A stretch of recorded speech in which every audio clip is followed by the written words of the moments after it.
Yeah, hello. Um, my name is Olufemi Ogedegbe. I'm popularly known as Femi Ogedengbe. I, it's a beautiful day today, and I would like for us to talk about. I would like for us to talk about Nigerians.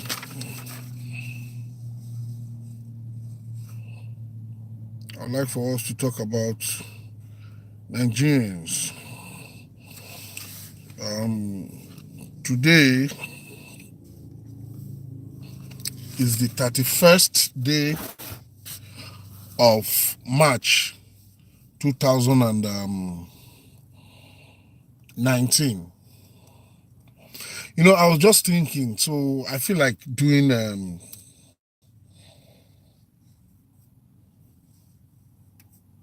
addressing a particular topic that has been disturbing my mind. I'm here in the United States of America, like many other Africans, like many other Nigerians, and there's something that I notice. I noticed that the rich men in Nigeria, the so-called rich men in Nigeria, I'm not even talking about the politicians. Take away the politicians because we already know their mindset. We know how they operate. So I'm not talking about the politicians of Nigeria. I'm talking about the ordinary rich men, people who hustle, who struggled to become what they are. I think because of the hardship, because of the long road to success they took, it is very difficult for an average Nigerian. Do I want to say Africa? Okay, let's expand it to average African rich man to take chance with a younger talent. How do I mean? We are now in the Western world. I am speaking from United States, California. The Silicon Valley is somewhere. St. Joseph is not far from me here. The capital of technology in the world, where the Fortune 500 companies, where you see majority of those companies here, those who are controlling our world. And you find out that the way these companies are growing is that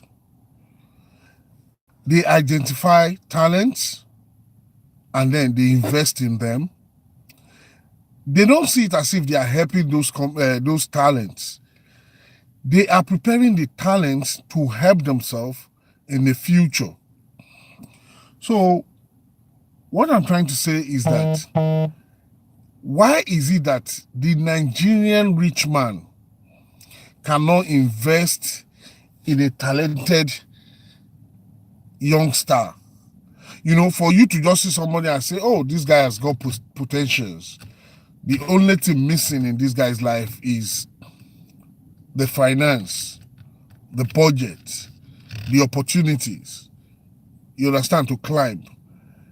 Just like for in the footballing uh, industry, soccer industry, you see one person, the story we hear, one person we identify a young guy, a very good footballer. He takes that guy to Europe, look for a way to get a club to sign the guy up. Before you know it, big clubs are coming for the guy. And you that took the guy from Europe, maybe the entire money you spent is under $2,000 to get the guy to Europe. And when you get there, this guy, like joke, gets the first contract in a Division 3 or Division whatever club, and they pay the guy $15,000 to just start. You get your own 10% from the $15,000. That 10% has almost covered your investment, and then from there he moves on. Another good club gets attracted to him, and then they sign the boy for like $800,000, and you get a very reasonable amount a very reasonable amount from the contract. That is business sense. You are not helping the guy, but you have only identified the guy and you gave him the opportunity to be out there in the market, and those who needed his service employed him, and you made your own money from it. That's what I'm saying. There are a lot of Nigerians like that. Why is it that Nigerian rich men don't have belief in the younger generation? They don't even look out for such. You understand? Everybody, you have your money, you are not as talented. Maybe by sheer luck, you made that money. You don't even know what to do to be consistent, to keep the money for the next generation of your family. That is your son. You are not sure you are going to leave anything for your son because you are not even good in management. You are not good in multiplying the money. But you see somebody that has got talent. This person, the way I'm seeing him, is a web developer. Oh, he has prospect as an engineer. Oh, this boy have just invented one thing. No matter how little. You know what one of my dream, by God's grace, mark this video today. Like I said, today is the 31st of March. By God's grace, if I make little money out here, someday I'm going to go back to my country, Africa, my village, Akoko Edo. I'm going to set up a very big like school type, not the conventional school, where a lot of talented from furniture makers, from carpenters, plumbers, and what's it called? Welders, they will all come together in that institution, and everybody will just be trying their hands on, things, you understand, event things, try, even farm. That is the plan I have for the future. Oh, God knows that I've written it down, and I pray that by the end of the day, I'm going to fulfill that. And when you look around the world, you see that somebody like Oprah Winfrey left America, traveled to South Africa to go and invest $40 million in a secondary school. $40 million she left America, went to South Africa, invested $40 million, and true to it, a lot of world leaders. That school is beginning to shun out world leaders from South Africa. Women is a leadership school, and the quality of students that are bringing out from that school, I know in the next 10 years from now, 5 years from now, we are going to be hearing of these students who went through. And with the connection of Oprah Winfrey, the brightest of them, they get into schools here in America, all the way from South Africa, and they pursue their dream and become great.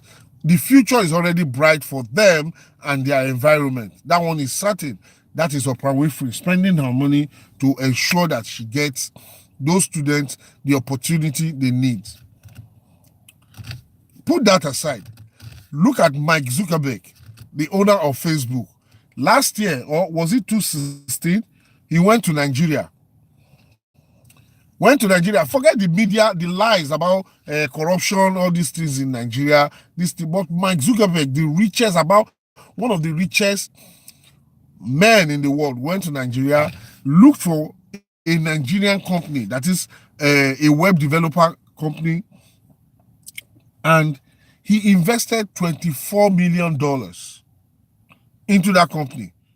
Meanwhile, we have people like Dangote, people like Femi Otedola, people like Jibo Ibrahim, people like very rich Ibrahim Babangida, all those people. Okay, forget the business guys. Let now go to those people who stole money, who do not have any business they do. All they depend on is government money. Now you have stolen money, all you do is keep the money at home. But there are some people who have great potentials to become world leaders in future. All they need is the needed opportunity and environment to up their game. Why don't you invest in that? I know of a young man. We were in Nollywood, hustling and bustling, doing everything, but this guy was in UK. I don't know the story, but somehow the story goes like, he was in UK, he saw the potentials of Nollywood, Oh, the world is watching Nollywood. Everybody, every black person on earth can relate to Nollywood movie. We have seen too many of gunfights in American films. We have seen too much of dancing in Indian movies. We have seen too much of karate fighting in Asian movie. But you know, the uniqueness of African movie, it has culture, it has maybe for now we cannot define the style of African movie, or we are too shy to accept the fact that in African movie, there's always that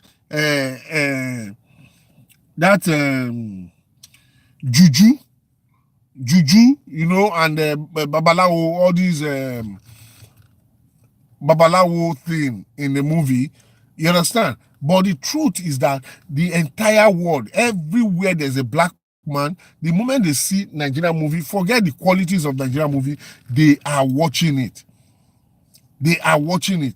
And here we are. Some of us, we traveled over to America and we have the business idea. Forget when we were in Nigeria, where before you release the movie, definitely if you shoot a movie in Nigeria, you are going to take it into an editing studio. One hungry guy, an Alaba marketer would have given him money that the moment any good movie comes to your studio, look for a way to copy it, get a copy for me, and before you know it, before you release the Alaba, the film is already, before you release your film, the film is already out in Alaba, pirated. So by so doing, you are not making money, and everybody thinks that Nigerian film is not making money. No, but the truth is that if you look around you, Kenya, Uganda, Tanzania, Ghana, all these people came into film industry because they used Nigerian film industry as a model for their own film industry. Nigerian film industry leads the pack in Africa. But today, you can't even get somebody to sponsor your film. I, for one, am here in United States. I take up security job. It's not that when I get 50,000, I don't know what to do. Look at Genevieve. Recently made a movie. I don't know what the budget is, but the news in the air was that that film was acquired by Netflix, one of the giant streaming giants in the world. Netflix, based here in California, acquired the film for a figure that people were, you know, speculating that it was around $3 million. I don't know how much she must have spent for that money. I know she spent a reasonable amount of money in Naira, but she made, even if it's $1 million that the film was acquired for, it's not forever. Netflix is going to show the film for a period of 3 years, 2 years, 1 year based on their contract, and Genevieve is going to take her movie back. But she would have made that money from Netflix. Do you get it? So now we are in America. A whole lot of us are here in America. We have this same business idea. Genevieve is somebody I've done a movie with, I've acted with. You know, we have this, but all we need is the finance, especially here in America where they know the danger of pirating other people's job. You know, you can actually make movies. The world is waiting for Africa. You understand? And it is only we, Africa, that can tell Africa's story. The world has been saturated with all these violence movie, all these and all the 3Ds, all the special effects movie. The world wants to see the other side, what is on the other side. And we, Africa's story is what is on the other side. And we are the one to tell those stories. We are here. If I make a movie with $50,000, look at, see, I have a lot of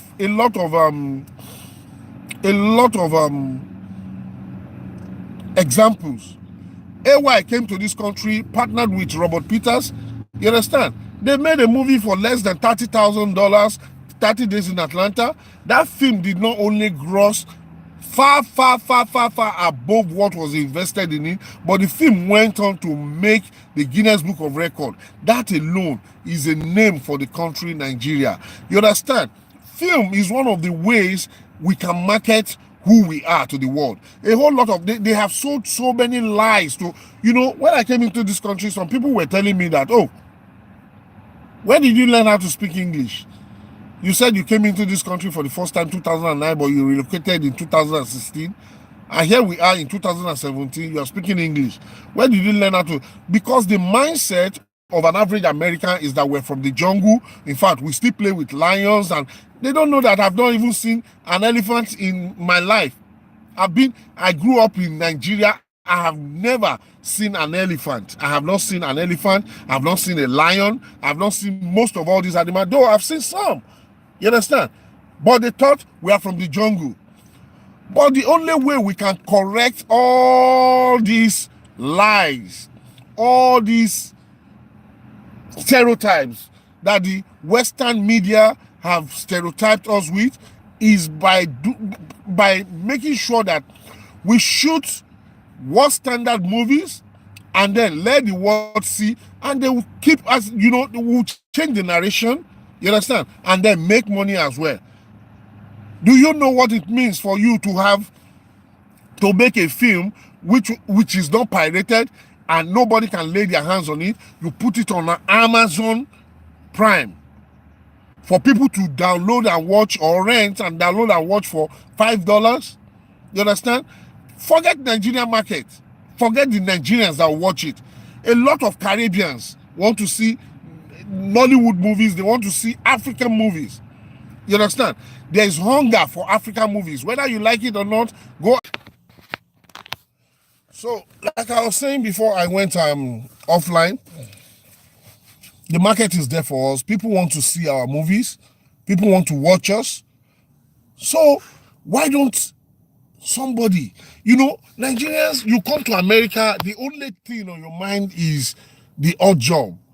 Okay, the only thing I can do is security. And somebody will continue to do that security for years. Why can't you aim higher? You're already in this country that provides you with a whole lot of opportunity. Why don't you look for somebody who can actually increase your potential? You understand? Why don't 2, 3, 4 Nigerians come together? I've been looking for. Femi Ogedengbe, I've been looking for people who can partner with me to shoot a movie here in America, distribute here in America. The Mexicans are shooting their movies here. The Indians, they come to this place, they make movies. The Hong Kong, Asia film people, a lot of people come to America, especially here in Los Angeles, to make movies. One, they are see, it is not like the cameras there. You have access to all kinds of camera at a very cheap price here. Quality camera, quality equipment are available here, and professionals are available at very cheap price.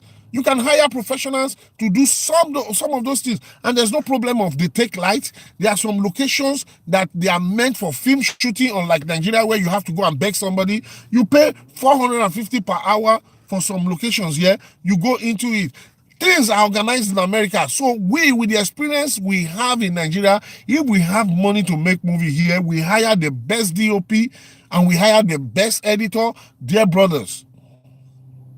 We'll be competing. Look at Genevieve. Everybody is congratulating Genevieve. Genevieve took her time back. She has money to do that. You understand? But look at it today. She made her money back. Look at what more Abudu is doing. People want to watch Nigerian movies. People want to watch African movies. We have to fill that gap. Bring your money. Come, ask me. Do you know that? So like I was saying, we now have Nollywood USA, almost 48 members, active filmmakers, people you see in movies back in Nigeria. Most of us who now live here, we have come together, we have a group called Nollywood USA. It can be any one of us. If you have opportunity to see this, please, it must not be me. Look for any one of us. Any one of us. Ask if they have any projects. Look into it. Budget as low as $20,000. If it's well managed, my dear brother, with the available market for Nollywood. Nollywood is a big brand. You can multiply that 20,000 even 50 times. There are movies, you have not done your research. There are movies that were made for 15,000 in this country by white filmmakers, and they ended up grossing $100 million. Oh, Femi is lying. No, I'm not lying. Google Paranormal Activity and read about it. Google El Mariachi, read about it. Google Blair Witch Project, read about it. All those films were made for less than $15,000, and they went on to gross over 100 million. $15,000 and they made over 100 million. And those were the same kind of movies that they have been making for over 300 years with just a different approach. Not to talk of the fact that there is hunger for African movies. People want to know Africa. So tell them African stories. Meet me, ask me what is my project. I have 2 projects on ground.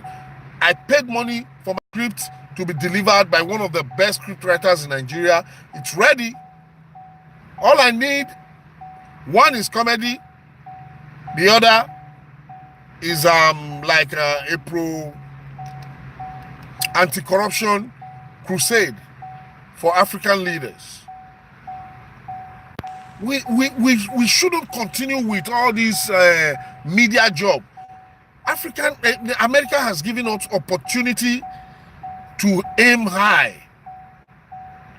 If only I could raise that money, but what I do, I have family trying to put money together, do this. Though I know that with what I have in America, it might take time, but watch out for me, I'm coming. But I would have hoped that, I would have wished that I have somebody who has won some money to throw around. Come, let's partner. Let's do real business. Let's make a movie in this country and make money in this country. $100,000 is lying fallow in somebody's drawer. Bring it. Let's make good movies, good African movie. Come and listen to my stories. See, let's shoot. You can shoot anything in America. America is such a wonderful place where you can shoot even African story in some locations here. So I don't know why we are not doing that. Everybody keeps running their own race. We can run our race together. They say if you want to go far, run alone. But if you want to go fast, run together. I think I don't know if that's how this they said that word. Let us join force. Let us aim for higher targets. Let's partner. If you come across this video, you are a Nigerian, you are African. It doesn't have to be a Nigerian from Kenya. I alone have made movies in Tanzania. I shot 8 movies in Tanzania, and I've done well over 50 movies in Nigeria as a director. So let us use that, our ingenuity from Africa, let's use it to surprise them here in America. Bring that money. Let's sit round table. Let's invest. It doesn't have to be me. A lot of Nigerian filmmakers are all over, and a lot of African filmmakers are all over. Invest in African, help to tell African stories. Do not allow the white to continue to lie about Africa to the world. Help to tell the true story of Africa, that no, we no longer live with monkeys, we no longer live in huts. We have skyscrapers, we have best cars in all the cities of Africa.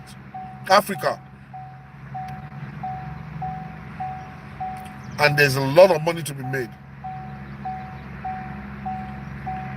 You cannot, we are not advanced. Who told you are not advanced? When Jackie Chan came to make Rush Hour with what's his name, Chris Rock, he couldn't even speak English. He couldn't even go and watch the making. They were feeding him with words to say. He couldn't even speak English.